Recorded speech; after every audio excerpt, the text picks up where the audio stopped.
नमस्कार एसटिभी च्याटमा यहाँलाई हार्दिक स्वागत छ। म हो प्रकाश गिरी।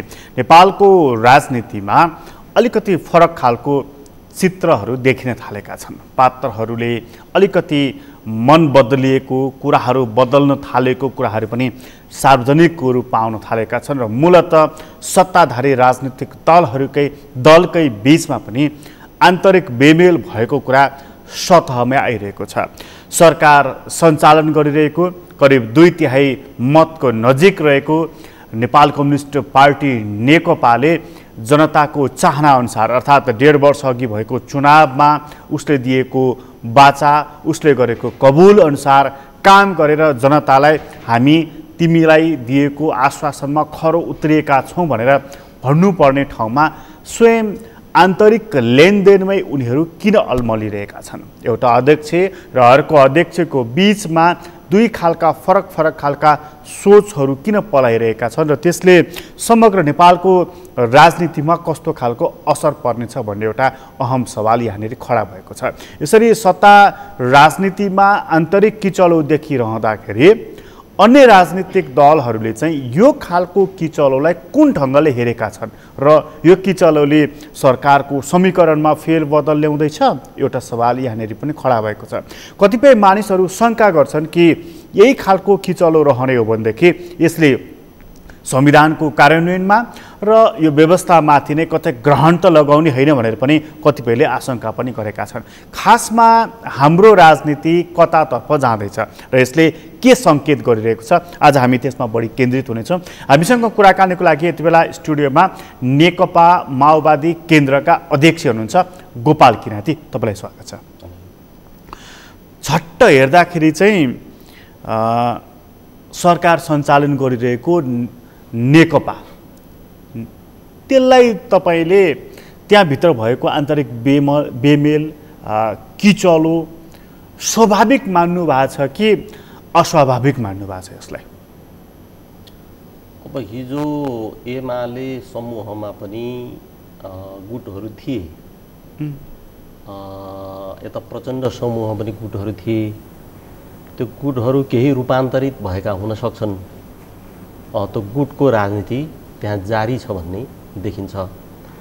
अब विचार समूह र गुटमा अन्तर के भने विचार समूहले विचारको विकासको माग गर्छ देश जनता वर्गको लागि, गुटले चाहिँ नै अब शक्ति सङ्घर्ष गर्छ र त्यो शक्ति सङ्घर्षमा अब खड्गौली जो प्रधानमन्त्री हुनुहुन्छ उहाँले आफ्नो हैसियत व्यवस्थित गर्न नसक्नु समस्या, अब अरू नेताहरूलाई चाहिँ नि अब पनि यथाशीघ्र त्यो हैसियत प्राप्त गर्नुपर्ने आवश्यकता भन्ने देखिन्छ र यो त्यस्तो आश्चर्यको विषय होइन, यो सामान्य विषय हो। यो भन्न चाहिँ कम्युनिस्ट पार्टीमा बनाउन चाहिँ गुट बनाएको हुन्छ, भन्न चाहिँ विचार समूहै भनिएको हुन्छ नि, होइन? यो अहिलेको चाहिँ त्यो नेकपा जसले चाहिँ सरकार सञ्चालन गरिराखेको छ त्यहाँ गुट छ कि विचार समूह छ? त्यहाँ गुट छ, किनभने सिद्धान्तमा उहाँहरूको मतभेद देखिँदैन। त्यो बहुदलीय जनवाद भन्ने कि जनताको जनवाद भन्ने सार त एउटै होला भनेर चाहिँ हामी बुझ्छौँ। त्यसलाई सिद्धान्तको लेपन लगाउने काम चाहिँ भइराखेको छ। त्यो सिद्धान्तको लडाइँ चाहिँ होइन, त्यो अब विचारधारा सिद्धान्त अब देश जनता र उत्पीडित वर्गको मुक्तिको निम्ति मुद्दाहरूमा उहाँहरूको विवाद भएको देखिँदैन। त शक्ति सङ्घर्षको निम्ति कसले शक्ति हत्याउने, त्यो जनताको बहुदलीय जनवाद भन्नु र जनताको जनवाद भन्नु एउटै कुरा हो। अब संसदीय व्यवस्था अन्तर्गत नै प्रचण्डहरू अहिले जनताको जनवाद भनिरहेको हामी सुन्छौँ सञ्चार जगतबाट। ओलीहरू चाहिँ ईश्वर पोखरेलहरू बहुदलीय जनवादै भन्नुपर्छ भन्ने, संसदीय व्यवस्था स्वीकार गरिसकेपछि सारतत्व एउटै हो भन्ने हामी बुझ्छौँ। त्यहाँ प्रचण्डजीहरूले जनताको बहुदलीय जनवाद स्वीकार दिँदा पनि कुनै आपत्ति खासै केही फरक पर्नेवाला? अब सार त्यही हो, बहुदलीय व्यवस्था संसदीय बहुदलीय चाहिँ नि अब व्यवस्था मान्ने नै भयो उहाँहरूले। यो कम्युनिस्ट पार्टीको चाहिँ के हुन्छ भने सर्वहारा वर्गको अधिनायकत्व राज्य सत्तामा, त्यो अधिनायकत्व त उहाँहरूले छोड्नुभयो। सर्वहारा वर्गको अधिनायकत्व हुनुपर्छ, त्यो छोडिसक्नु। त्यो सिद्धान्त उहाँले छोडिसकेपछि अब त्यो वल्लो घरको नरे पल्लो घर सरे उखान भन्दा चाहिँ नि उपरान्त हामीलाई लाग्दैन। त्यसमै त्यो उहाँहरूको बिचको बेमेल एक हिसाबले वैमनस्यता पनि त्यो किचकिच जुन छ नि झर्रो भाषामा भन्ने हो भनेदेखि के का लागि थियो? अब त्यहाँ उहाँहरूले एकता गर्नुभयो, हामीले त्यसलाई विलय भन्यौँ। किनभने माओवादको सिद्धान्त छोड्ने काम, वर्ग सङ्घर्षको सिद्धान्त छोड्ने काम, जनयुद्धमा स्थापित जनताका मुद्दाहरू चाहिँ नि छोड्ने काम प्रचण्डहरूबाट भएपछि हामीले विलय भन्यौँ। त भइसकेपछि जो विलयमा उहाँहरू जानुभयो, विलयको परिणाम अहिले भोग्दै हुनुहुन्छ प्रचण्डहरूले चाहिँ। अब यो चाहिँ के भने अब खड्गोली प्रधानमन्त्री अब भारत जानै पर्ने, त्यो गएको बेला चाहिँ अब 4 जनाको हस्ताक्षर सहितको आलो पालोको चाहिँ आधा आधा समयको त्यो एउटा प्रतिबद्धता सहमति पत्र सार्वजनिक गर्ने त्यो काम सबै हुँदाखेरि चाहिँ सत्ता शक्ति सङ्घर्ष नै हो। त्यसबाट चाहिँ आशावादी भइराख्नुपर्ने भन्ने लाग्दैन। प्रचण्ड प्रधानमन्त्री हुनुभयो भने अब उहाँका नजिककाहरू प्रसन्न होलान्, ओली नजिककाहरू कम प्रसन्न होलान्, अन्तर त्यति मात्रै हो भन्ने लाग्छ। र चाहिँ जनयुद्ध जो हामीले लड्यौँ आमूल परिवर्तनको निम्ति भनेर लडेका थियौँ, त्यसतर्फ ओलीको त हुने कुरा अब भएन नै, प्रचण्डको पनि त्यस्तो प्रयत्न रुख हामी देख्दैनौँ। प्रचण्डले प्रधानमन्त्री भारत भ्रमणमा जाँदै गर्दाखेरि त्यो सहमति पत्रको बारेमा बोल्नु र सार्वजनिक पनि गरिनु, सार्वजनिक उहाँले गर्नुभयो अथवा उहाँका मानिसहरूले गरे, कसले गरे, जे होस् सार्वजनिक त भयो। त्यो गरिनु भनेको मतलब चाहिँ तपाईँले हेर्दाखेरि चाहिँ प्रधानमन्त्री भारत भ्रमणमा जाँदाखेरि नै यो कुरा बाहिर आउनु भनेको संयोग मान्नुहुन्छ कि नियोजित मान्नुहुन्छ? त्यसलाई योजनाबद्ध नै मान्नुपर्छ। योजना कुनै एउटा पक्षबाट योजनाबद्ध नै चाहिँ नि त्यो सार्वजनिक गरियो। एउटा पक्ष भने प्रचण्डजीको पक्षहरू। अब उहाँहरूको दुई बिचको सङ्घर्षमा हामीले खासै लिनु दिने केही छैन त्यो, तर पनि चाहिँ नि त्यो एक प्रकारको अब क्षुद्रता भन्ने, राजनीति भन्नेको घिनलाग्दो खेल हो भन्ने एउटा चाहिँ नि धारणा छ, भनाइ छ, किस्सा छ। र त्यस्तो गराउने काम हो कि त्यसको अर्थ ओली ठिक प्रचण्ड बेठिक भन्ने कुरा भएन, उहाँहरू बराबरी हो। त्यो त्यो त्यो क्षुद्रतै भन्ने शब्दै एकछिनलाई लिने हो भनेदेखि पनि प्रचण्डजी मार्फत किन भयो त्यो काम? त्यसले के अर्थ अथवा त्यसले के असर पार्छ? अब भारतीय संस्थापन शक्ति र ओलीको चाहिँ नि अब बलियो साँठगाँठ भइ नहालोस् भन्ने तयारी होला, म आउँदैछु भनेर चाहिँ देखाउनको लागि होला भनेर अनुमान गर्न सकिन्छ। त्यसको अन्तर्य चाहिँ फेरि हामीले बुझ्ने कुरा भएन। बाहिरबाट हेर्दाखेरि चाहिँ प्रधानमन्त्री केपी ओली 2/3 मत नजिकका त छन्, तर यिनी स्थायी र बलिया होइनन्, म आउँदैछु, यिनलाई खास वास्ता नगर तिमीले भनेको। ठिक हो, त्यस्तो त्यो प्रयोजन त देखिन्छ, त्यसको प्रयोजन। तपाईँले अघि एउटा शब्द प्रयोग गर्नु पनि माओवाद र प्रचण्डजीहरूको चाहिँ त्यो एमालेमा मिल्नु भनेको एकता होइन विलय हो भनेर, होइन? यही पत्रलाई हेर्ने हो भनेदेखि र अहिले तपाईँले गरेको परिभाषालाई ख्याल गर्ने हो भने त प्रचण्डजी त्यहाँ भित्र गएर माथि आउन खोजेको भन्ने देखियो नि त त्यसपछि। अब तपाईँसँगै करिब अब 1.25 वर्ष अगाडि हामीले चाहिँ नि अन्तर्वार्तामा छलफल गरेका थियौँ कि चाहिँ नि अब रेडियो नेपालमा बज्ने गीत माया गर्नेको चोखो माया पनि देखियो, लाई नेपाली जनताले मोडेर गाउनुपर्ने छ। ओली र प्रचण्डको समाजवाद पनि देखियो, अब यो समृद्धि पनि देखियो, स्थिरता पनि देखियो भनेर जनताले गीत गाउनुपर्छ, त्यसपछि हाम्रो पालो आउँछ भनेर भनिएको थियो। अहिले जनताले त्यो गीत गाउनुपर्ने देशव्यापी स्थिति बनेको छ। त त्यसो गर्दा जो प्रचण्डहरूले त्यहाँ गरिराख्नु भएको छ, साथसाथै एमाले पङ्क्ति, पूर्व एमाले पङ्क्तिमा इमान्दार क्रान्तिकारी देशभक्तहरू धेरै छन् साथीहरू, कम्युनिस्ट पार्टी भनेर तल पर्खिराखेको पाइन्छ। तर त्यसको मूल नेतृत्वको मूल प्रवृत्ति चाहिँ मानव जातिमा रूपान्तरित हुने प्रजातिको बाँदर होइन, पशुपतिमा उभ्रिने बाँदरै हो भनेर प्रचण्डलाई त्यो बेला भनिएको हो। त उहाँ अब त्यहाँ अब जानु हो, गइसके पछाडि चाहिँ नि अब प्रचण्ड चाहिँ मानव जातिमा रूपान्तरित हुने प्रजातिको हो कि होइन, त्यो पनि अहिले त भनिहाल्न फेरि चाहिँ अब बढी हुनसक्छ। यी तमाम कारणले संसार जगतमा असाध्यै प्रचण्डहरूको चाहिँ छाला काढिएको पाइएपछि केही दिन अगाडि हाम्रो पार्टीको सचिव, नेकपा माओवादी केन्द्रको सचिव राजन तिमिल सिन्हासहित हामीले प्रचण्डसँग भेट्यौँ। भेटेर चाहिँ 21 महिनापछि मतभेद भएपछि हामी छुटेका थियौँ। हामीले 3 कुरा राख्यौँ। एउटा त तपाईँ माओवादी आन्दोलनमा फर्किनुहोस्, सुख पाइँदैन त्यहाँ, जति गर्नुहोस् तपाईँले चाहिँ नि अब आफ्नो लक्ष्य प्राप्त गर्न सक्नुहुन्न। अब प्रधानमन्त्रीकै लाग्यो भने त तपाईँ भइसक्नुभयो, पटक पटक किन हुने? त्यसो हुनाले माओवादी आन्दोलनमा फर्कनुहोस् एउटा आग्रह गऱ्यौँ। अर्को चाहिँ यो विप्लव नेकपा माथिको चाहिँ प्रतिबन्ध र जो दमन हत्याहरू भइराखेको छ, देशलाई चाहिँ हिंसा र युद्धमा धकेल्ने काम यो सरकारले गरिराखेको छ, रोक्नु पर्यो र चाहिँ नि सार्थक वार्ता गर्नु पर्यो भन्यौँ। तेस्रो चाहिँ यो इन्डो पेसिफिक रणनीति भनेको चाहिँ जो अमेरिकाबाट आइराखेको छ, ओली र परराष्ट्र मन्त्री प्रदीप गेवालीले चाहिँ नि त्यहाँ हस्ताक्षर गरिसके भन्ने चाहिँ नि हामी बुझ्छौँ कि अमेरिकी रक्षा मन्त्रालयको चाहिँ जो पेन्टागनको रिपोर्ट प्रतिवेदनहरू सार्वजनिक भए, नेपाल त्यसको सदस्य हुने र चाहिँ नेपालले केन्द्रीय भूमिका खेल्नुपर्ने भनिसकेपछि यो चाहिँ अर्को सुगौली सन्धि हो भन्ने हाम्रो ठहर छ।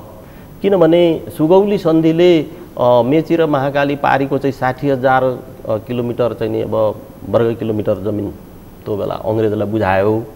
यो इन्डो पेसिफिक रणनीतिले चाहिँ के गर्दैछ त भन्दा नेपाललाई अर्को अफगानिस्तान बनाउँदैछ, युद्धको दुष्चक्रमा फसाउने काम भइराखेको छ र त्यो खारेज गर्नु पर्यो भनेर तपाईहरुले तीनटा कुरा त्यो खारेज गर्नु पर्यो। अब सरकारको चाहिँ नि सरकार सञ्चालक चाहिँ नि पार्टीको एकजना नेता हुनुहुन्छ, अध्यक्ष नै हो नि चाहिँ भनेर हामीले भन्यौँ। साथमा देशमा चाहिँ नि एउटा देशभक्त जनक्रान्तिको अब उठान गर्नुपर्छ।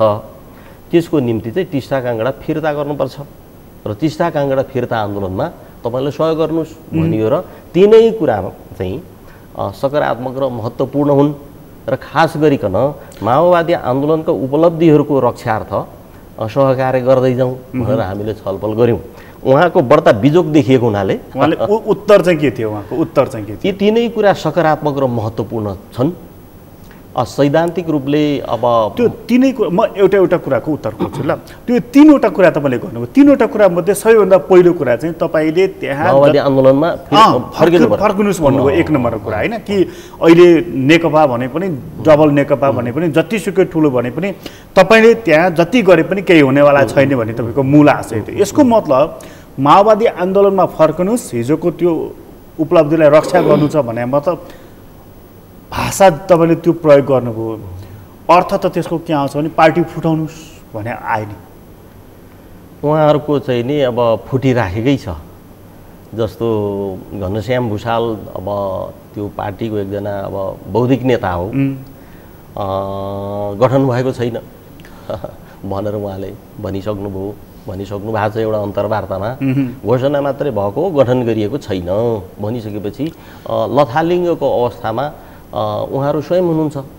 त्यसो हुनाले व्यवस्थित गर्न हाम्रो भूतपूर्व चाहिँ नि अब कमरेड हुनुभयो, त्यसो हुन तपाईँ पुनर्विचार वैधै विप्लव यो सबै चाहिँ हामी जुटौँ बरु सम्भव हुन्छ, बाबुराम भट्टराई पनि भनेर हामीले भन्यौँ। र चाहिँ अहिले चाहिँ अब यो के अरे यो माओवादी आन्दोलनको जो उपलब्धि हो त्यसलाई रक्षा गर्न संस्थागत गर्नको निम्ति हाम्रो सहकार्य जारी राख्ने भनेर हामी छुट्यौँ। उहाँले सहकार्य गर्नको लागि तपाईँहरूलाई एउटा सहमति दिनुभयो, सहकार्य गरौँ भनेर।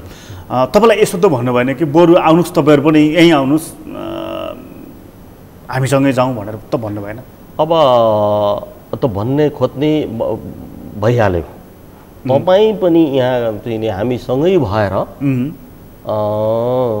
यो चाहिँ नि अब गलत प्रवृत्तिको विरुद्ध लड्न पाएको भए भनेर भन्नुभयो। मैले त्यसमा केही पनि भनिनँ, अब त्यो छोडिहाल्यो, गइएन भन्ने राख्न जरुरी परेन। तपाईँ त्यहाँ जाने सम्भावना चाहिँ कति छ प्रचण्डजीसँग? छैन। अब त्यसपछि उहाँले भन्नुभयो तर अहिले जसरी गरिँदैछ त्यही गर्ने।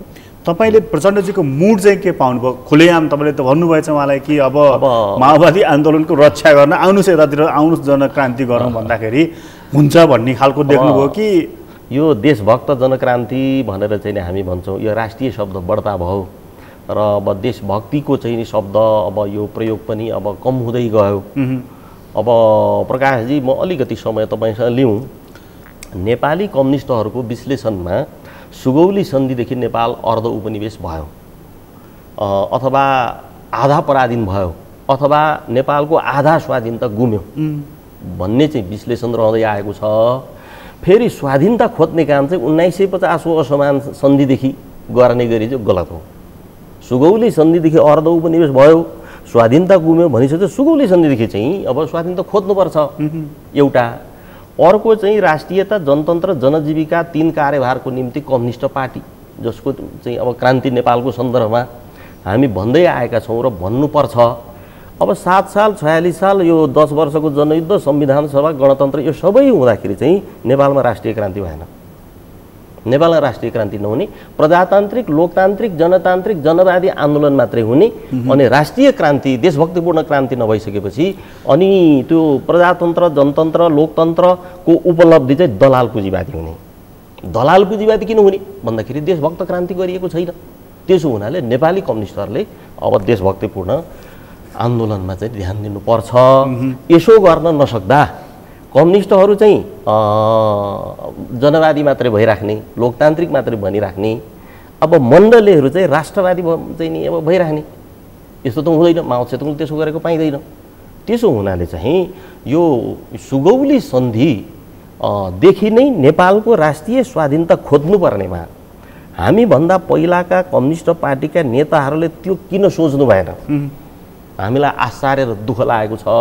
तर नेकपा माओवादी केन्द्रले चाहिँ यो निर्णय गरेर चाहिँ अब हामी अपिलको अभियानमा छौँ। त्यसपछि अर्को प्रस्ताव तपाईँले प्रचण्डजीलाई राख्नुभयो, विप्लवजीलाई लगाइएको आतङ्ककारीको त्यो ट्याग हटाइदिनुहोस्, वार्ता गर्नुहोस् भनेर। प्रचण्डजीको भनाइ के थियो? उहाँको के थियो भन्दाखेरि चाहिँ नि अब मलाई थाहै नदिकन त्यो प्रतिबन्ध घोषणा गरे। म त अनलाइन पत्रिकाहरू पढेँ भन्ने चाहिँ नि थियो। त्यसमा हामीले केही भनेनौँ, किनभने उहाँहरू सरकार चलाउने पार्टीको, कसले थाहा पायो पाएन, त्योसँग त हामी सरोकार हुने कुरा भएन। त्यसो हुनाले चाहिँ त्यसो हो भने पहल त गर्नु पर्यो। अध्यक्षलाई थाहै नदिकन त्यही पार्टीले चलाएको गुट प्रवृत्ति, गुट चरित्र। तर त्यसो हो भनेदेखि पनि त गुट चरित्रै भन्ने हो भने त बादलजी त गृहमन्त्री त प्रचण्डजी सँगै भएको साथी हो नि त। अब सञ्चार जगतमा चाहिँ नि ओलीसँग अरे भन्ने चाहिँ नि अब सुनिन्छ। भनेको प्रचण्डजीसँगको साइनो सम्बन्ध तोडिएको हेरफेर चाहिँ नि अब भइराख्ने कुरा भयो। अब कुनै समय हामी प्रचण्डसँग थिएनौँ, पछि हामी जुट्यौँ, फेरि हामी विभाजित भयौँ। अनि बादल र प्रचण्डहरूको पनि त्यस्तै होला। मलाई यहाँनिर तपाईँसँग अलिकति एउटा कुरा जान्नु मन लागेको चाहिँ, बादलजी चाहिँ तपाईँसँगै काम गरेको हुनाले प्रचण्डजीलाई, बादलजीलाई र विप्लवजीलाई पनि सँगै चिनेको नाताले बादलजी चाहिँ त्यो गुट चेन्ज गरिराख्ने मानिस हो। अब 60 सालदेखि अब 65 सालसम्म पूर्वी कमानको इन्चार्ज रहनुभयो बादल। त्यो लामो समय हामीले सहकार्य गऱ्यौँ। अब गुट चरित्र बादलमा देखिँदैन थियो त्यति बेला, एकदम पार्टी चरित्र थियो। र अब धेरै सहन सक्ने, धेरै खप्न सक्ने, धेरै सुन्न सक्ने नेतामध्येको चाहिँ उहाँ एकजना हो। अब यो सबल पक्षमा, दुर्बल पक्ष चाहिँ पहिरोले चाहिँ नि घर लडी के भनेदेखि बगाइसक्यो, पहल कदमी नलिने, विश्लेषण गरेर बसिराख्ने जस्तो, त्यसमा चाहिँ आपत चाहिँ अब हामीलाई महसुस हुन्थ्यो। र पछिल्लो चरणमा अब के कसो गर्दै हुनुहुन्छ, वैद्यसँग अब लाग्नुभयो, फेरि फिर्ता हुनुभयो र चाहिँ हामी खुसी भयौँ। त पछिबाट त कसिएर फेरि त विलयमा लाग्नुभयो। र त्यहाँ गएर पनि प्रचण्डजीसँगको साइनो तोडिएर ओलीजीसँग लाग्नुभयो भनेर त फेरि चर्चाको विषय व्यापक छ सञ्चार जगत। भनेको उहाँ गुट अचेल चाहिँ बदलिराख्नु भएको छ भन्ने कुरा बुझ्यो यसबाट। त्यस्तो हुन सक्छ। गृहमन्त्री भएको नाताले विप्लवजीको पार्टीलाई आतङ्ककारी घोषणा गराउनेमा उहाँको हात कति रहन सक्छ? अब प्रचण्ड पक्षका साथीहरूको भनाइ के छ भने विप्लवलाई ओली प्रधानमन्त्री भइसकेपछि 74 साल फागुन 3 गते ओली प्रधानमन्त्री हुनुभयो। 6 गते विप्लव नेकपाको युवा सम्मेलन विराटनगरमा दमन गर्ने काम भयो, हेमन्त ओलीहरूलाई पक्डने थुन्ने काम भयो। लगातार हुँदै आउँदाखेरि चाहिँ विप्लवजीलाई चाहिँ अब राष्ट्रिय हिरो बनाउने काम भइरहेछ। त्यो किन त भन्दा प्रचण्ड निकटका साथीहरूको भनाइ के छ भने प्रचण्डलाई तल पार्नको लागि प्रचण्डलाई होचो पार्नको लागि तर ओलीको चाहिँ नि यो डिजाइन हो भन्छन्। अब त्यो उहाँहरूको विश्लेषण भयो।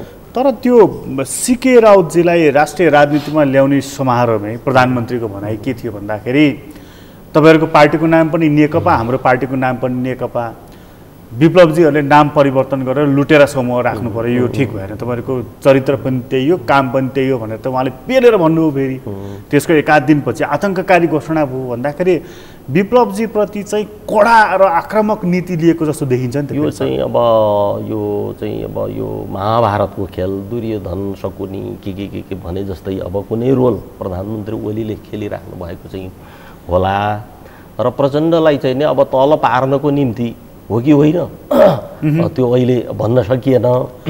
तर अब विप्लवजीप्रति आक्रामक भएर विप्लवजीलाई चाहिँ फाइदा के हो त भन्दाखेरि चाहिँ उहाँ त राष्ट्रिय अब चर्चित चाहिँ नि अब नायक बन्दै हुनुहुन्छ र त्यो काम चाहिँ फेरि ओली सरकारले गरेका छ। तर उहाँको पार्टीका मानिसहरू त भकाभक समातिएका छन्, इन्काउन्टरमा परेका छन्, यसले त फेरि उहाँलाई पार्टी जोगाउनै कठिन पर्ने अवस्था। त्यस्तो हुन्छ।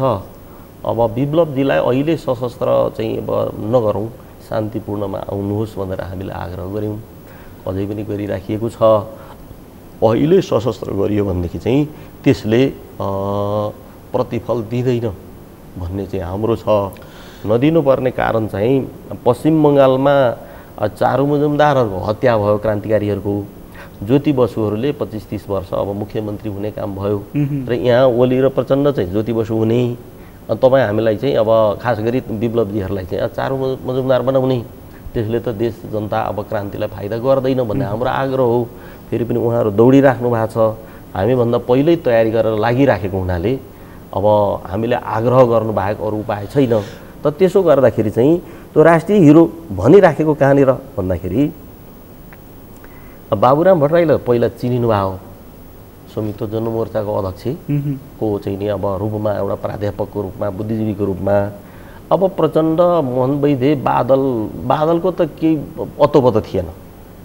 तर चाहिँ जब शेरबहादुर देउवाको सरकारले 58 सालमा सङ्कटकाल लगाएर 50 लाखको दरले चाहिँ टाउको मोल तोकिदिएपछि ती चारैजना नेताहरू चाहिँ राष्ट्रिय अब नायक बनेका थिए। यस्तो खालको अब देउवाले यिनीहरूले गरी खाउन् भनेर गरे त होइन होला, त्यो चाहिँ नि भकुन्डो बढी थिच्यो भने माथि उफ्रिन्छ भने जस्तो होला। र यसको चाहिँ नि के भनेदेखि अब लाभ विप्लवजीहरूले कति लिन सक्नुहुन्छ। तर यो गतिविधि आतङ्ककारीको ट्याग लगाइदिसकेपछि चाहिँ उहाँ राष्ट्रिय हिरो हुँदैनुहुन्छ, चर्चाको पात्र चाहिँ बनिराख्नु भएको छ। आतङ्ककारी भन्दा विध्वंसकारी सरकारको भाषामा। अब एकातिर क्षति हुन्छ भने अर्कोतिर लाभ हुन्छ, प्रगति हुन्छ। त्यसो हो भनेदेखि चाहिँ मैले सुने फेरि प्रचण्डजी मार्फत जनार्दन शर्माजीले चाहिँ विप्लवजीसँग संवाद गरिरहेको र उहाँले अस्ति राज्य व्यवस्था समितिमै पनि गृहमन्त्रीकै सामुन्नेमा वार्ता पो गर्नुपर्छ, कता हान्न थालेको भनेर उहाँले गृहमन्त्रीलाई त्यहीँनिर चाहिँ भन्दै हुनुहुन्थ्यो। एक हिसाबले प्रचण्डजी विप्लवजीसँग नजिक पनि हुनुहुन्छ सूत्रहरूमा। हामीलाई जानकारी भएन। अब राज्य चलाउने पार्टीको नेता भइसकेपछि त्यो होला, हुनपर्छ, हुनसक्छ। अब जनार्दनजीले सही कुरा भन्नुभयो, अहिलेको लागि सही कुरा भन्नुभयो। उहाँलाई चाहिँ हामी सडकमा रहेकाहरूले चाहिँ धन्यवाद दिनुपर्छ। किनभने विप्लव नेकपा राजनीतिक शक्ति हो र उसँग राजनीतिक व्यवहार गर्नुपर्छ र चाहिँ नि राजनीतिक व्यवहार गर्नको निम्ति चाहिँ अब तोडफोड गरेर हिँड्ने भन्ने कुरा प्रतिबन्ध लगाइराख्न जरुरी छैन। अहिलेको ऐन कानुनले नै त हुनसक्छ। यहाँनिर चाहिँ गृहमन्त्रीजीको भनाइ चाहिँ अलिकति बडा अलिक बेग्लै प्रकारको छ नि होइन। उहाँले चाहिँ सुर्खेतमा पुगेर सुरक्षा अधिकारीहरूलाई राजनीतिक सङ्गठनको रूपमा व्यवहार नगर्नु भन्नुभयो। त्यसको एकाध दिनमा उहाँको पार्टीमाथि प्रतिबन्ध लाग्यो। भने बादलजी र विप्लवजीमा केही इगो प्रब्लम छ, तपाईँलाई त्यस्तो केही जानकारी छ? अब जब 69मा हामी विभाजित भयौँ र उहाँहरूको बिचमा के भयो राम्रो चाहिँ नि अब मलाई जानकारी छैन, हामीलाई जानकारी छैन। अब बादल चाहिँ नि दब्बु र मस्तराम भनेर त्यो महापतनमा अब विप्लवजीले लेख्नु भएछ, त्यो कति सही हो कति गलत हो त्यो पनि भन्न सकिएन।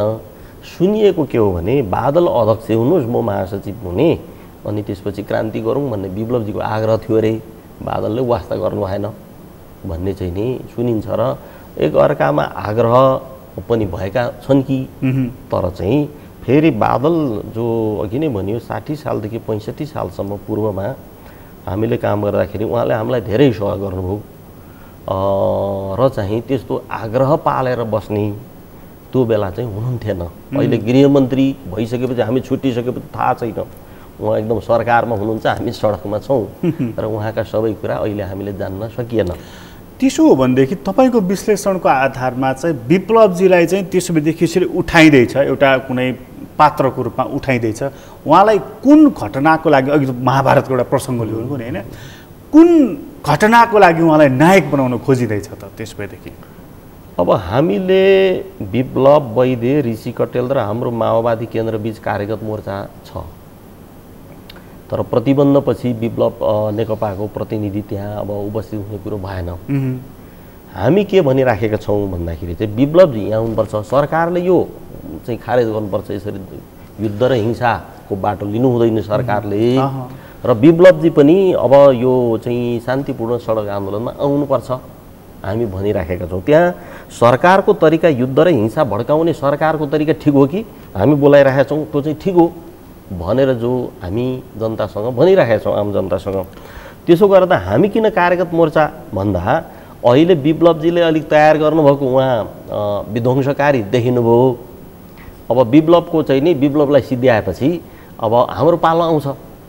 बिना कारण हाम्रो पार्टीको महासचिव, हाम्रो पार्टीका नेताहरू चाहिँ नि पटक पटक समात्दै थुन्ने काम चाहिँ नि यो सरकारले गरिराखेको छ। त त्यसो हुनाले चाहिँ हामीलाई त्यही खाल्डोमा हाल्ने। अब यो प्रधानमन्त्री ओलीको के हो भनेदेखि सकेसम्म समाप्त पार्ने विप्लवलाई भन्ने नै हो। र क्रान्तिकारीहरूलाई किन समाप्त पार्नु परेको छ त विप्लवजी हामीलाई भन्दा कम्युनिस्ट पार्टीको नाममा कम्युनिस्ट नलेख्दा जनताले छोडिदिइहाल्छ, मरेको लास जुम्राले छोडे जस्तै छोडिदिइहाल्छ। कम्युनिस्ट पार्टी लेखिसकेपछि साम्राज्यवादीहरूले ओलीलाई विश्वास गर्दैन। हाम्रो लागि हामी कम्युनिस्ट भन्दैनौँ, किनभने कम्युनिस्ट क्रियाकलाप यो ओली प्रचण्डको छैन। तर भारत, अमेरिका, युरोपको लागि त कम्युनिस्ट पार्टी लेखे त कम्युनिस्ट भइहाले। त्यहाँ विश्वास जित्न हम्मे परिराखेको छ।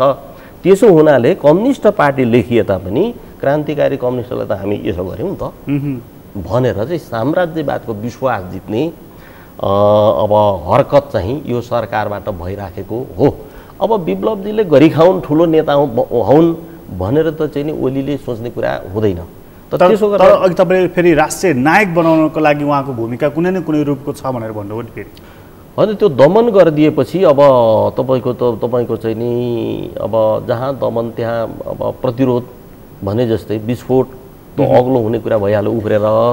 अब कुन प्रयोजनको लागि भन्ने अहिले भन्न सकिएन। तपाईँको पार्टी नेकपा माओवादी केन्द्र चाहिँ विप्लवजीको पार्टी नेकपासँग चाहिँ कार्यगत एकतामा छ है। कति मानिसहरू के भन्छन् भन्दाखेरि विप्लवजीको, प्रधानमन्त्रीले पनि पटक पटक भन्नुभएको छ, विप्लवजीको लक्ष्य के हो भन्ने कुरा प्रश्न भएको छैन। तपाईँले चाहिँ के बुझ्नु भएको छ? विप्लवजीको लक्ष्य भनेको चाहिँ के प्राप्त गर्ने हो? त्यो जो विश्लेषण र टिप्पणी छ त्यसमा हाम्रो पनि सहमति छ। एकीकृत जनक्रान्ति भन्नुभएको छ, त्यो भनेको के हो व्याख्या गरिएको स्थिति चाहिँ होइन। मात्रै हामी माओवादी आन्दोलनबाट आयौँ र विप्लवजीले अहिले राज्यलाई एउटा चुनौती खडा गर्नुभएको छ भ्रष्टहरूको विरुद्ध, दलालहरूको विरुद्ध भनेर। त्यो चाहिँ राम्रो पक्ष हो र राजनीतिक शक्ति हो र चाहिँ उहाँ अब सबैभन्दा बढी राम्रो विश्लेषण त मोहन वैद्य किरणले गर्नुभएको छ र चाहिँ यो चाहिँ तपाईँको वाम अब आवरणको दक्षिणपन्थ हुन सक्छ भन्ने छ। वाम आवरणको दक्षिणपन्थ सायद त्यसैलाई हेरेर होला कतिपयले मुखै फोलेर पनि भनेका छन् कि दक्षिणपन्थ त दक्षिणपन्थ, तर कुन प्रकृतिको दक्षिणपन्थ भन्दाखेरि चाहिँ एक हिसाबले चाहिँ कतै हिजोको राजतन्त्र फिर्ता गर्नको लागि मद्दत पुर्याउने खालको पो हो कि भनेर कतिपयले आशंका पनि गरेका छन्। विश्लेषण त्यस्तो पनि छ, तर त्यो तथ्यमा हामी पुगेका छैनौँ। कस्तो भने अब सामन्ती राजतन्त्रभन्दा यो गणतन्त्र प्रगतिशील हो। विद्या भण्डारीले जेसुकै क्रियाकलाप गरे पनि अब राजा भएपछि त त्यो राजालाई त अब चुन्न पाइएन, तर यो राष्ट्रपति त चुन्न पाइन्छ, मुलुक बदल्न पाइन्छ। त्यसो हुनाले यो प्रगतिशील हो। यसरी कि अब कम्युनिस्टहरूको लागि संसदीय व्यवस्था भनेको प्रतिगामी व्यवस्था हो, तर 104 वर्षको झानिया राणा शासनभन्दा त 7 सालमा आएको संसदीय प्रजातन्त्र प्रगतिशील थियो। 17 सालमा खाइदिएपछि त्यही बहुदलको निम्ति 30 वर्ष लड्नु पर्यो। त्यो अवधिमा हामी जन्मेर आयौँ। त अहिले जो गणतन्त्र भएको छ यो गणतन्त्र माओवादीको गणतन्त्र हो, माओवादीले ल्याएको गणतन्त्र हो। तर माओवादीले भने जस्तो उत्पीडित वर्ग, जाति, क्षेत्र, महिला, मजदुर, किसान, देशभक्तहरूको गणतन्त्र बन्न सकेको छैन।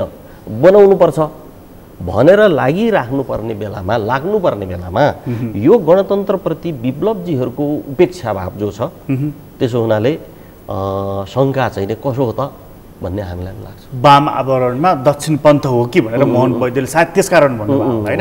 तपाईँले कार्यगत एकता गर्दाखेरि त यसमा त अलिक छिनेरै संवाद गर्नुभयो होला नि। विप्लवजी तपाईँहरूको लक्ष्य के हो त? लौ राज्य ल्याउने हो भने त्यो पनि भन्नुहोस्, जनगणतन्त्र ल्याउने हो भने त्यो पनि भन्नुहोस् भनेर त भन्नुभयो होला।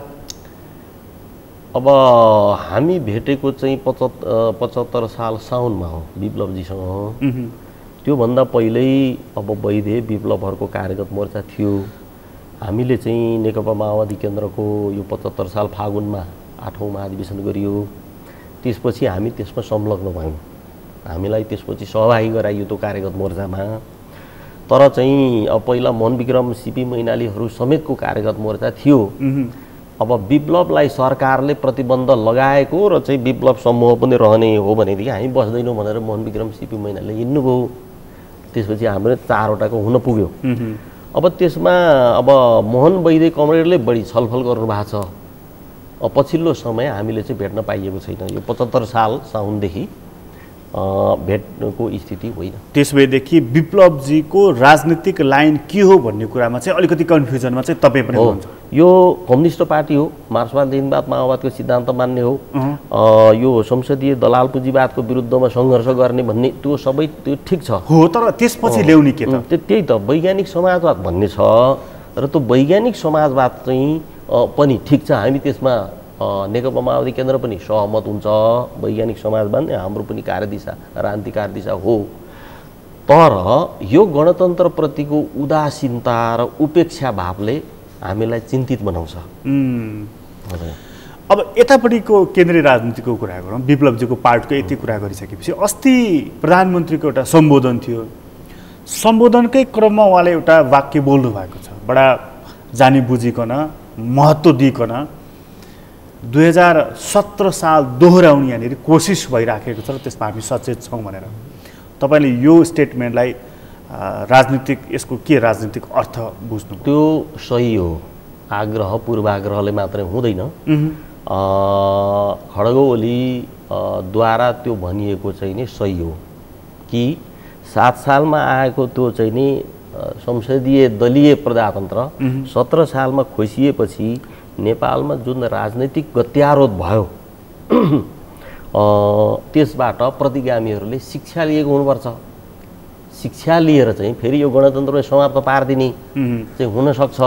यो गणतन्त्र समाप्त पारियो भने के हुन्छ त भन्दाखेरि यही गणतन्त्रको निम्ति हाम्रो पुस्ताको जिन्दगी बित्छ, अरू प्रगति गर्न पाइँदैन। यो गणतन्त्र गयो भनेदेखि फेरि यही गणतन्त्रको लागि अर्को लडाइँ हुन्छ। चाहियो भन्न त पर्यो। तर जस्तो अब 7 सालमा आएको त्यति बेलाको प्रजातन्त्र 17 सालमा राजाले लिए। अहिले तपाईँको 62-63मा आएको यो लोकतान्त्रिक गणतन्त्र माथि फेरि 17 सालको जस्तो अवस्था गर्दाखेरि न हिजोको राजा छन्, न हिजोको जस्तो राजनीतिक समीकरण छ। कसले खाने? अब यो देशी विदेशी गतिविधिहरू जो भइराखेका छन्, कसैले ज्ञानेन्द्रलाई पुनर्स्थापित गर्ने भन्ने अब भित्र छन् अरे भन्ने हामी सुन्छौँ भित्रभित्र। अब कसैले चाहिँ नि अब उसलाई के अरे यो हिमानी शाहलाई महारानी बनाउने र हिमानी शाहलाई महारानी बनाउने चाहिँ अब भारतको भयो। हिमानी शाहको नेतृत्वमा राजतन्त्र पुनर्स्थापना गर्न पायो भने अब त्यो महारानी हुँदै सहजै नेपाल सिक्किम बनाउने तयारी चाहिँ होला, कसैले नातिलाई बनाउने भन्ने विभिन्न चर्चाहरू छ अरे। यसको पछाडिको कारण खड्ग ओली नै हो, प्रचण्ड नै हुन्। किन भन्दाखेरि चाहिँ जसरी उहाँहरूले कम्युनिस्ट पार्टीको नाममा कम्युनिस्ट पार्टीको नारा दिएर तर क्रियाकलाप चाहिँ दलाल र पुँजीवादी सामन्तवादी गरिसकेपछिको परिणाम चाहिँ के हो भनेदेखि बरु राजै ठिक भन्नेतिर जनता एक ढङ्गले पुग्दैछन्। त्यो उहाँहरूको क्रियाकलाप जिम्मेवार छ। पहिले ओलीले चाहिँ त्यो जो भन्नुभयो त्यो सही हो। 17 साल बनाउनु खोजिँदैछ है, त 17 साल बनाउन अब ओली नै चाहिँ नि के भनेदेखि उद्धत हुनुहुन्छ कि हुनुहुन्न भन्ने पनि प्रश्न छ। जस्तो कि त्यो मेजर प्रश्न हो त्यो। नेपालमा चाहिँ नि अब गणतन्त्र खोज्नु भनेको गोरुगाडा चढेर अमेरिका पुग्नु हो, पुग्न खोज्नु भन्ने उहाँ कार्यकारी प्रमुख हुनुहुन्छ र चाहिँ नि त्यसो भन्दै फेरि उहाँ नै त्यो क्रियाकलापमा चाहिँ नि अब हुनुहुन्छ कि भन्ने आशंका पनि हामीले गर्नुपर्छ।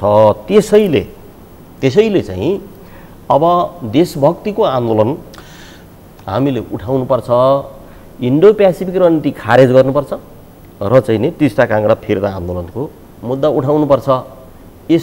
यो चाहिँ नि दुईटा देशभक्तिको राष्ट्रिय क्रान्तिको मुद्दालाई सशक्त लिएर चाहिँ अगाडि जाँदाखेरि यो गणतन्त्र रक्षा गर्न सकिन्छ। तर तपाईँले यतिन्जेल बोलिरहँदाखेरि त यो गणतन्त्र त खतरामा परेको जस्तो देखियो नि त फेरि, होइन? हो, किनभने प्रधानमन्त्रीले बोलेको कुरा पनि सही हो तपाईँ भनिराख्नु भएको छ। किनभने पर्दा पछाडि र केही अगाडि पनि यस्ता घटनाक्रमहरू देखिन थाले भनेर तपाईँले बोलिराख्नु भएको छ। विप्लवजीको आन्दोलनले पनि एक किसिमको चाहिँ माहौल लिइराखेको छ। बरु राजै ठिक पो हो कि भनेर भन्ने मानिसहरू पनि अब मुख खोलेर बोल्न थालेका छन्। अब राजा चाहिँ नि के भनेदेखि अब महेन्द्र एउटा चाहिँ अब क्षमताका अब राजा थिएछन् भन्ने चाहिँ नि हामीले अब बुझ्छौँ। त्यस्तो क्षमताको चाहिँ नि अहिले त्यो राजपरिवार पूर्व राजपरिवार मानिसहरू छैनन्। नभएपछि अब बढी चिन्ता गर्नु नपर्ने हो। तर के हो भने जस्तो कार्यगत मोर्चा चाहिँ वैदेव विप्लव ऋषि कटेल कार्यगत मोर्चाको चाहिँ गत वैशाख 27 गते काठमाडौँको शान्ति वाटिकामा हामीले सभा गऱ्यौँ, विरोध सभा गऱ्यौँ। त्यो विरोध सभामा मैले के भनेको थिएँ त भन्दा नेपालमा राष्ट्रिय स्वाधीनताको आन्दोलन सुदृढ गर्न टिस्टा काङ्गडा फिर्ताको मुद्दा उठाउनुपर्छ भन्दै लगेर अब पूर्व राजा ज्ञानेन्द्र शाह श्रीपेज खोसिएकोमा पिरो लिएर हिँड्नु भएको छ। तपाईँ ज्ञानेन्द्र शाहलाई हामी भन्छौँ, हाम्रो आह्वान छ ज्ञानेन्द्र शाहलाई टिस्टा काङ्गडा फिर्ता आन्दोलनको मुद्दामा आउनुहोस्, तपाईँको श्रीपेजबारे हामी छलफल गर्न तयार छौँ। कमल थापा र शशाङ्क कोइरालालाई हिन्दू राज्य चाहिएको छ, टिस्टा काङ्गडा फिर्ता आन्दोलनको मुद्दामा आउनुहोस्, त्यो हिन्दू राज्यबारे पनि हामी छलफल गर्न चाहिँ नि अब तयार छौँ भनेर चाहिँ भनियो। आउनुहुन्छ त? राष्ट्रवादी हो भने, देशभक्त हो भने आउनुहुन्छ त? देश गुमेको चाहिँ नि तपाईँको ठुलो ठुलो हेरेर बस्ने अनि त्यहाँ राष्ट्रवादको नारा दिएर यो राजालाई कसले पत्याउँछ? त्यसको निम्ति जस्तो विद्या भण्डारी राष्ट्रपति महारानी हुनुपर्ने, नेपाल सरकारलाई मेरो सरकार भन्ने, 18 करोडको हेलिकप्टर के हो त्यो के यो क्रियाकलापले गर्दाखेरि चाहिँ राजतन्त्र फर्काउने परिस्थिति बनाउँछ। तर के हो भनेदेखि चाहिँ त्यो दलाल नै हुन्छ। त्यो तपाईँले भने जस्तो गुमेको भूमि पाउनको लागि टिस्टादेखि लिएर चाहिँ सुगौली सन्धिसम्मको तपाईँले कुरा गरिरहँदाखेरि त्यो मुद्दामा चाहिँ मानुस पूर्व राजा नै आए भनेदेखि चाहिँ भोलि चाहिँ लौ त्यसो भएदेखि नारायण टिममा बस हामी सिरपेज लगाइदिन्छौँ भन्ने ठाउँमा पुग्नुहुन्छ तपाईँ? त्यो त हामीले मात्रै भनेर सल्लाह गरिन्छ, हामी छलफल गरिन्छ। अब त्यो टिस्टा काङ्गडा फिर्ता आन्दोलनमा ज्ञानेन्द्र शाह उभिने हो भने त्यो त राम्रो हुने भयो। कम्युनिस्टहरूले चाहिँ नि नरोदम सिंहानुसँग चाहिँ सहकार्य गरे कम्बोडियामा चाहिँ नि।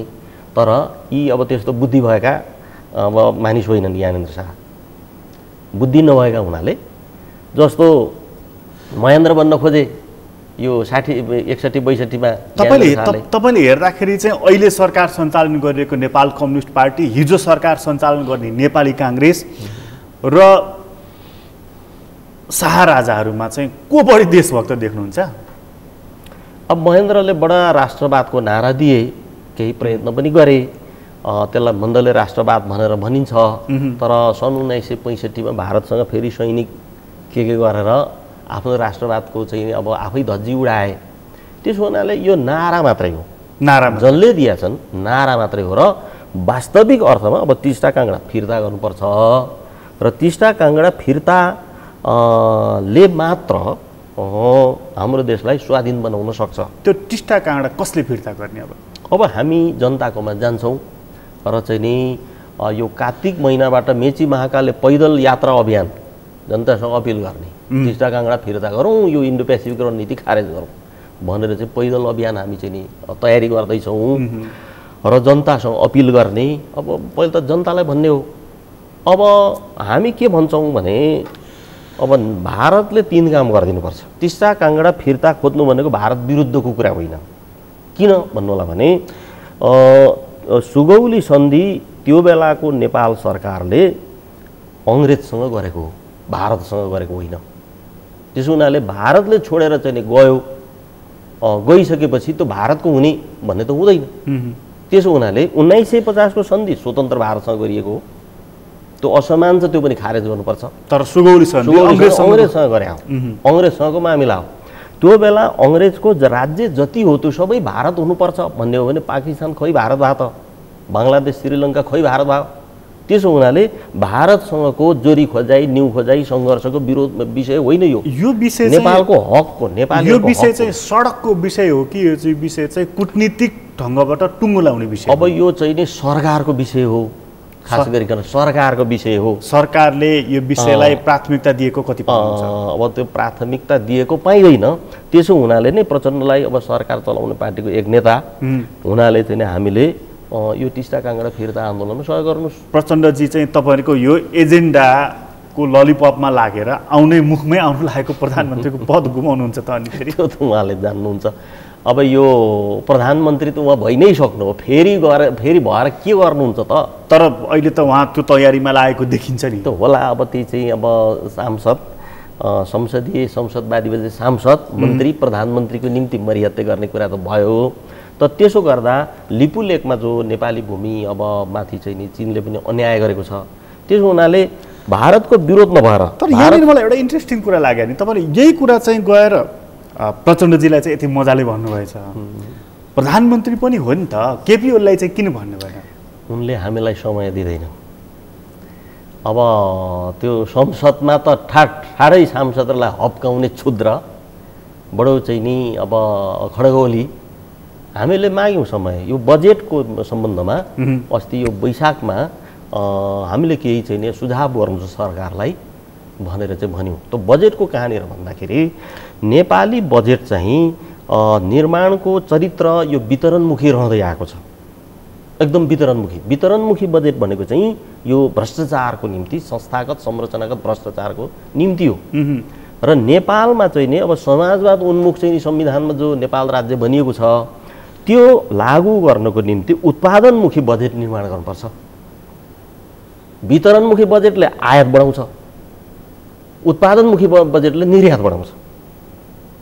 त्यसो हुनाले चाहिँ नि अब भारतसँगको जो व्यापार घाटा, नेपालको बजेट, राष्ट्रिय बजेट र व्यापार घाटा बराबरी हुने यही सुझाव दिउँ भनेर चाहिँ समय माग्यो। अब टिएर पुथर लाउने कुरो भएन। अब हामी बाबुरामसँग पनि, बाबुराम भट्टराईसँग छलफल गर्छौँ। यो इन्डो पेसिफिक रणनीति, यो टिस्टा काङ्गडा, यो चाहिँ विप्लव नेकपा विरुद्धको चाहिँ दमन अन्त्य गर्न हामी देउबासँग पनि छलफल गर्छौँ। यो क्रममा चाहिँ अघि सुरुमा तपाईँले एउटा वाक्य बोल्दै हुनुहुन्थ्यो, प्रचण्डजी, तपाईँहरू भयो, बाबुराम भयो, वैद्यजी भयो, मिलेर चाहिँ एउटा जनक्रान्ति गरौँ, देशभक्तिपूर्ण जनक्रान्ति गरौँ भनेर प्रस्ताव गरेको छु भनेर त्यो सम्भावना छ? अब आफ्ना सीमाहरू छन्। जस्तो अब वैद्य कमरेडको तपाईँलाई अलिकति चर्चा गर्दा अब प्रचण्डहरूलाई रोक्न नसकिने भयो। 74 सालमा एमाले करणमा जाने नै हुनुभयो।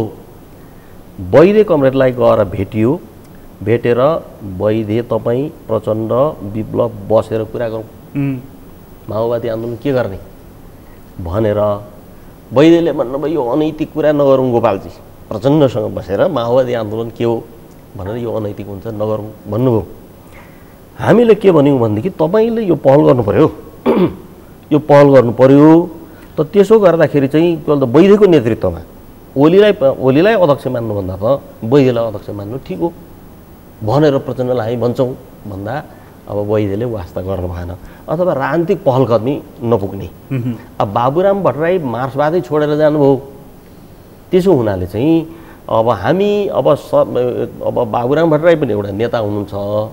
अहिले उपेन्द्रसँग एकता गरिसकेपछि देउवा त भइहाल्नुभयो। अब प्रचण्ड अब भइहाल्छ आइहाल्नुहुन्छ माओवादी आन्दोलन फर्केर भनेर होइन कि देशको जिम्मेवार हुनुहुन्छ उहाँहरू। त्यस कारणले हामीले हाम्रो पार्टीबाट आग्रह गर्ने काम चाहिँ गरिराख्यौँ। त्यो आग्रह गर्नुभयो। प्रचण्डजीको स्वयं मुड चाहिँ तपाईँले के पाउनुभयो? अब 21 महिना पछाडि भेट्दाखेरि उहाँ प्रसन्न हुनुहुन्थ्यो, खुसी हुनुहुन्थ्यो। खुसी हुनुहुन्थ्यो होइन? किनभने हामीले धेरै दुःख आलो पालोवाला प्रसङ्ग पनि कोट्याउनु भयो होला नि। तपाईँ त यस्तोमा माहिर हुनुहुन्छ। के भनियो भने अब पहिलाचोटि तपाईँलाई बाहिर बसेर पार्टीभित्रबाट प्रधानमन्त्री बनाइया थियो भनेको 73 सालमा ओलीको सरकार ढालेर प्रचण्डलाई प्रधानमन्त्री बनाउन अब महत्त्वपूर्ण भूमिका खेलिएको थियो। अब त हुन चाहनुहुन्छ त कति प्रधानमन्त्री खोजेको प्रचण्डले भन्ने जनताको भनाइ छ। जनता वाक्क छ तपाईँ प्रधानमन्त्री तपाईँले खोजेको। अब चाहनुहुन्छ भनेदेखि बाहिरबाट हामी चाहिँ नि अब मद्दत गरिदिन्छौँ भनेर भन्यो। अब बाहिरबाट मद्दत भनेको के हो भन्दाखेरि विप्लव नेकपा विरुद्धको यो हरकत राज्यले बन्द गर्न पर्यो। प्रचण्डले पहल गर्नु पर्यो। स्वाभाविक रूपले आउने हो नि त। सुरुमा माधव नेपाल पहल गर्दै जस्तो हुनुहुन्थ्यो। अर्को चाहिँ नि राष्ट्रियताको पक्षमा दृढतापूर्वक उभिनु पर्यो। अर्को चाहिँ नि तपाईँको चाहिँ अब माओवादी आन्दोलनमा नफर्के पनि माओवादी आन्दोलनको उपलब्धि गणतन्त्र लगायतको रक्षा गर्नको निम्ति अब डट्नु पर्यो। त्यो स्थितिमा प्रधानमन्त्री नभए पनि नेता भइहाल्छ। त्यो प्रधानमन्त्री नहुने चाहिँ सबै खत्तम भन्ने त भएन। भारतमा जवाहरलाल नेहरू प्रधानमन्त्री भए। अब महात्मा गान्धी सुभाष चन्द्र बोस चाहिँ अब उहाँहरू फेरि चाहिँ अब केही पनि होइन भन्ने त भएन।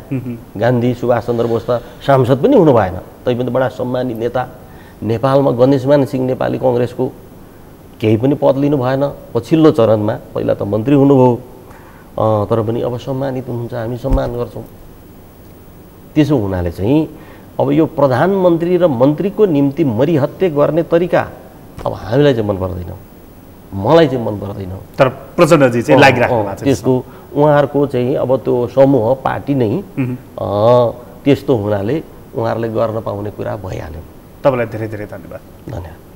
आदरणीय दर्शकबिन, तपाईँलाई पनि धन्यवाद। आज हामीले कुराकानी गऱ्यौँ नेपाल नेकपा माओवादी केन्द्रका अध्यक्ष गोपाल किरातीसँग। उहाँसँगको कुराकानी अहिलेलाई यति नै। एसटिभी च्याटबाट म प्रकाश गिरीलाई बिदा दिनुहोस्। सगरमाथा टेलिभिजन हेर्दै गर्नुहोला। नमस्कार।